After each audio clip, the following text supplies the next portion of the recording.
ప్రతిదినము మన జీవితంలో దేవాన్ని కృపావార్తను నాకు దయచేయమని దావీదు భక్తుడు ప్రార్థించినట్టుగా దేవుని కృపావార్త కొరకు ఎదురు చూద్దాం. నేటి వాగ్దానముగా తీసుకోబడిన వాక్యము యెషయా 66:13. ఒకని తల్లి వారిని ఆదరించినట్లు నేను మిమ్మల్ని ఆదరిస్తా అన్నాడు.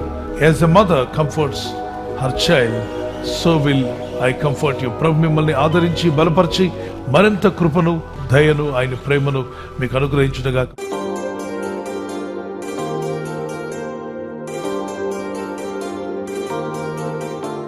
నిన్ను సృజించిన దేవుడు, నీకు ఈ ప్రపంచంలో ఎవరికీ కలవకుండా ఏర్పాటు చేసిన వేలుముద్ర ఇచ్చిన దేవుడు, నీ కంట్లో అద్భుతమైన ఐరిస్ని పెట్టి అది ఈ ప్రపంచంలో ఏ వ్యక్తితో కూడా కలవకుండా అంత స్పెషల్గా మిమ్మల్ని కలుగు చేసిన దేవుడు మీకు తోడై ఉన్నాడు.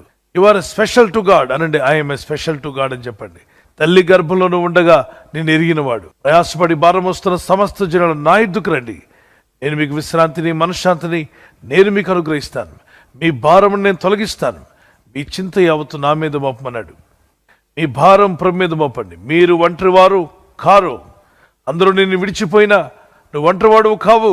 నీ దేవుడు నిన్ను విడవాడు, ఎడబాయుడని మీకు మీరే ధైర్యం చెప్పుకోండి. వాక్యం తీసుకుని నా ప్రాణమా అని దావీదు భక్తులు పలికినట్టుగా మీ ప్రాణంతో మీరు మాట్లాడండి. ఒక కీర్తన పాడుకుందాం.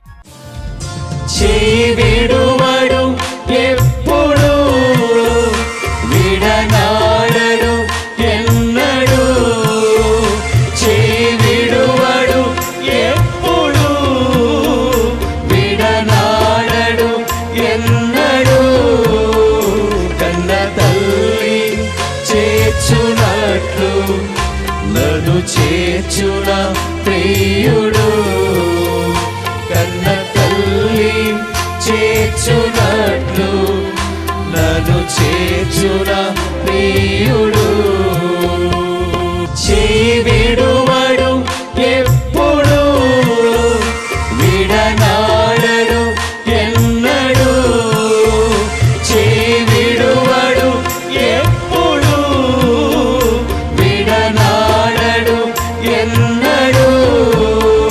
కన్న తల్లి చేర్చునట్లు నన్ను చేర్చున ప్రియుడు, కన్న తల్లి చేర్చునట్లు నన్ను చేర్చున ప్రియుడు. యేసు ప్రభువారు వెళ్తున్న దారిలో ఒక వ్యక్తి కనిపిస్తాడు. 38 ఏళ్లుగా అనారోగ్యం పాలై మంచం పెట్టుంటాడు.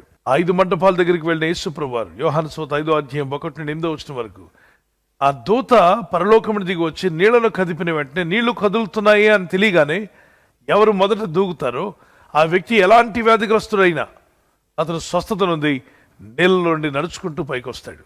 కాబట్టి ప్రతి ఒక్కరూ కూడా అనారోగ్యంతో ఉన్న ఆ వ్యక్తిని తమ బంధువులందరూ కలిసి తీసుకొచ్చి ఎప్పుడైతే ఏ సమయంలో అయితే నీళ్లు కదులుతాయో మరి దూత వచ్చి నీళ్లను కదపగానే వాళ్ళ బంధువుని ఆ నీటిలో పడేసేవారు. అందుకొరకు పాపం ఇతను కూడా వెళ్తాడు. 38 ఏళ్ళకి ఎన్ని మార్లు ప్రయత్నిస్తున్నా ఇతని వల్ల కాదు. ఎందుకంటే సహాయం చేసేవారు లేరు. ఇతను తీసుకొచ్చి అక్కడ పడేసి ఎవరి దారిని వారు వెళ్ళిపోయారు. భార్య దారిని భార్య వెళ్ళిపోయింది, పిల్లల దారిని పిల్లలు వెళ్ళిపోయారు, బంధుమిత్రులందరూ కూడా విడిచిపెట్టారు. కొన్ని మార్లు ఇటువంటి సంఘటనలు ఏర్పడుతూ ఉంటాయి. అతని యుద్ధకు వెళ్ళి నువ్వు స్వస్థపడగోరుచున్నావా అని అడిగితే అతను చెప్పిన సమాధానం ఏంటో తెలుసా? అయ్యా, నాకు ఎవడనూ లేడు, నాకు సహాయం చేసేవారు ఎవరూ లేరు, నేను ఒంటరి వాడునయ్యా. తన బాధను వ్యక్తపరిస్తే ప్రభు అంటాడు, నేను నిన్ను స్వస్థపరచకూర్చున్నాను. ఇదిగో నీవు లేచి నడిచే శక్తిని నీకు దయచేస్తా అన్నాడు. యేసయ్య చెప్పిన వెంటనే ఆయన నోటి మాట ద్వారా ఎక్కడలేని శక్తిని పొందిన ఈ వ్యక్తి, నడవలేని వ్యక్తి లేచి నిలబడి తన పరిపెత్తుకొని పరిగెత్తడం ప్రారంభించాడు. గొప్ప ఆశ్చర్యం కదూ! యేసు ప్రభువారి యొక్క నోటి మాటలో శక్తి జనిస్తుంది. ఆయన వాక్కుల్లో శక్తి ఉంది పిల్లరా. కనుక వాగ్దానం ఎత్తి ప్రార్థించండి. అందరూ మిమ్మల్ని విడిచిపెట్టినప్పుడు ఏం చేయాలి? మీ దేవుడైన యెహోవాను బట్టి మిమ్మల్ని మీరు ధైర్యపరచుకోండి. ఈ దేవుని వాక్యాలు, ఈ వాగ్దానాలు తెలియక పాపం అనేక మంది నేను ఒంటరివాడును, నేను ఒంటరిదారును, నన్ను ప్రేమించేవారు లేరనుకుంటూ ఆత్మహత్యలకు పరిగెడుతున్నారు. అట్టి దురాలోచన మీకు దూరమగునుగాక. అటువంటి దురాలోచన మీలోకి రానివ్వకండి. సూసైడల్ థాట్స్ మీ మనసులోకి, మీ పరిసరాల్లోకి రానివ్వకండి. గద్దించండి. వెంటనే మీరు ఆ స్టేటస్ నుండి, ఆ స్థితి నుండి మీరు బయటపడాలి. అక్కడే ఉండి మీరు వేదన పడుతూ ఉండకూడదు. దేవుని వాక్యం సెలవిస్తుంది, దేవుని నమ్మిన వారు ఎవరు ఒంటరి వారు కాదు. నువ్వు దేవుడిని నమ్మి ఉంటే భౌతికంగా నువ్వు ఒంటరిగా ఉన్నావేమో. మిమ్మల్ని విడువను, ఎడబాయని చెప్పిన దేవుడు నీలో ఉన్నాడు, మీతో ఉన్నాడు. నీలో ఉన్నవాడు ఈ లోకంలో ఉన్నవారి కంటే గొప్పవాడు. కాబట్టి నేను ఒంటరిని అని చెప్పే ప్రసక్తే లేదు. ఆ మాట మీరు చెప్పవద్దు. మీరు దేవుని యందు భయభక్తి కలిగి ఉన్నారా? యేసుక్రీస్తుని మీరు సురక్షణగా అంగీకరించారా? అయితే మీ జీవితంలో ఎప్పటికీ మీరు ఒంటరి వారు కారు. మీ కన్నీళ్లు తుడిచివేస్తాడు, మీ దుఃఖంను సంతోషంగా మారుస్తాడు, మీ అంగలార్పులను నాట్యంగా మార్చగల దేవుడు. దేవుని యందు భయభక్తి కలిగి ప్రార్థన చేయండి. యేసుక్రీస్తు ప్రభువా, నా హృదయంలోకి రమ్ము, నా ఆత్మను రక్షించుము, నా పాపాలను క్షమించమని ప్రార్థన చేయగలిగితే ఇప్పుడే తక్షణమే ప్రభు మీ హృదయంలోకి వచ్చి మీలో ఉండి మీ మనసుకు మీ గుండెకు తగిలిన ప్రతి గాయమును మాన్పివేసి మీ దుఃఖమును సంతోషంగా మార్చి మీకు నిబ్బరమైన మనసును అనుగ్రహించి తన జీవ మార్గంలో నడిపించడానికి ప్రభు సిద్ధంగా ఉన్నాడు. ఆ ప్రభుని ఆహ్వానిస్తారా? ప్రార్థన చేసుకుందాం. కళ్ళు మూసుకునండి. పరిశుద్ధమైన మా పరలోకపు తండ్రి, మీ ప్రజలుగా మేము చేస్తున్న మా ప్రార్థనలు మీరు వింటున్నారు. ప్రతిదినం మీ కృపావార్తను మాకు ఇచ్చి మమ్మల్ని బలపరుస్తున్నారు. అవును తండ్రి, మేము ఎవరూ ఒంటరి వారం కాదు.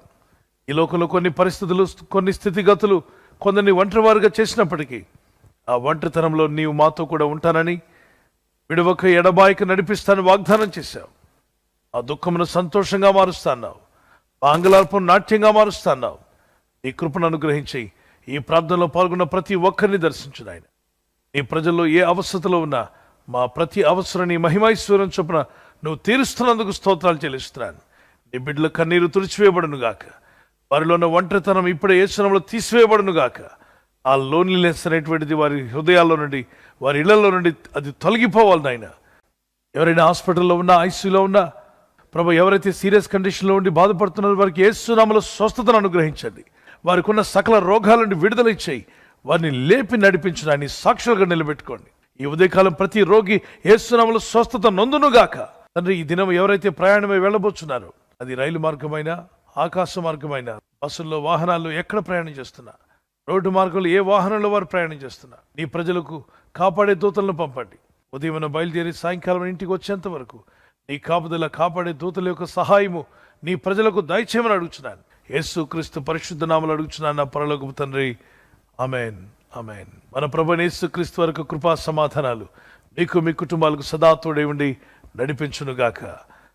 పిల్లరా, ఈ కృపావార్తను, ఈ వాగ్దానాన్ని మీతోనే ఉంచుకోకుండా అనేకులకు పంపండి. మీకు తెలిసిన ప్రతి కాంటాక్ట్కి పంపించండి. ఎవరు ఒంటరితనంలో ఉన్నారో, ఎవరు ఎప్పుడు ఏ స్థితిలో ఉన్నారో మీకు తెలియకపోవచ్చు. ఎవరైనా డిప్రెషన్లో ఉన్నా, ఒంటరితనంలో ఉన్నా, ఈ దేవుని వాక్యం వారిని బలపరుస్తుంది. పుట్టినరోజు, బర్త్డే జరుపుకునే వారికి we wish you happy birthday to you, many more returns of the day. God bless you. మీకు వాగ్దానము యెషయా 62:3 నీవు యెహోవా చేతిలో భూషణ కిరీటముగాను, నీ దేవుని చేతిలో రాజకీయ మగుటముగాను నుందువు. Wonderful promise. ఈ వాగ్దానం పట్టుకుని ప్రార్థన చేయండి. ప్రభా, నీ చేతిలో అద్భుతమైనటువంటి భూషణ కిరీటముగా, నా దేవుని చేతిలో రాజకీయ మగుటముగా నన్ను ఆశీర్వదించండి, దీవించమని ఈ వాగ్దానం పట్టుకొని దేవుని సన్నిధిలో ప్రార్థన చేయండి. May the Lord continue to bless you with a long life. ఈ వాగ్దానం ఎత్తి ప్రార్థిస్తూ ఉండగా, వాక్యానికి లోబడుతూ ఉండగా, ఒక నూతన సంవత్సరంతో పాటు నూతన జీవితాన్ని, నూతన హృదయాన్ని, నూతన మనసును ప్రభు మీకు ఇచ్చి మిమ్మల్ని ఆశీర్వదించి బలపరిచి దీవించునుగాక. ఆమేన్. మరి యానివర్సరీ జరుపుకునే వారికి happy wedding anniversary, many more returns of the day. God bless you. మీకు దేవుడిచ్చిన వాగ్దానము సామెత 3:33 నీతిమంతుల నివాస స్థలము ఆయన ఆశీర్వదించును. ఈ రోజు నుండి వాక్యానుసారంగా ముందుకు సాగండి. అద్భుతమైన దీవెనలు మీరు పొందుకుంటారు. భర్త భార్యను ప్రేమించాలి, భార్య భర్తకు లోబడాలన్న వాక్యానికి మీరు విధులైనట్లయితే అద్భుతమైన ఆశీర్వాదకరమైన దీవెనలు మీ గృహంలో, మీ దాంపత్య జీవితంలో ప్రభు ఇచ్చే మిమ్మల్ని ఆదర్శ దంపతులుగా ప్రభు నడిపించునుగాక. God bless you.